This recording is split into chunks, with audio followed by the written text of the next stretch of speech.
ಅಸ್ಸಲಾಮು ಅಲೈಕುಂ ವರಹಮತುಲ್ಲಾಹಿ ವಬರಕಾತು. ಪವಿತ್ರವಾದ ರಂಜಾನ್ ತಿಂಗಳ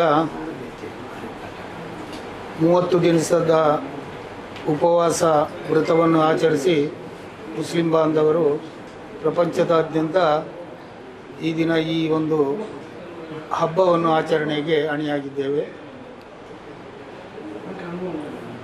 ಉಪವಾಸದ ಒಂದನೇ ಮುಖ್ಯವಾದ ತತ್ವ, ಅನೇಕ ಈ ದೇಶದ ಬಲಾಢ್ಯ ಕುಟುಂಬಗಳು ಹಸಿವೆ ಅಂತ ಹೇಳುವುದನ್ನು ತಿಳಿಯಲಾರದ ಮನುಷ್ಯರು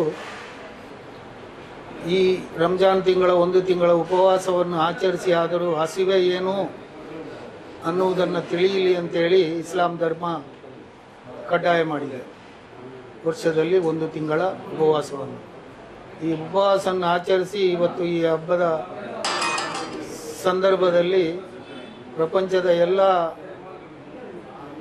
ಮನುಷ್ಯ ವರ್ಗಕ್ಕೆ ಶಾಂತಿ, ನೆಮ್ಮದಿ, ಸಹಬಾಳ್ವೆ ಸಿಗಲಿ ಎಂದು ಅಲ್ಲಾಹನಲ್ಲಿ ಪ್ರಾರ್ಥಿಸಿ ಎಲ್ಲರಿಗೂ ಒಳಿತಾಗಲಿ.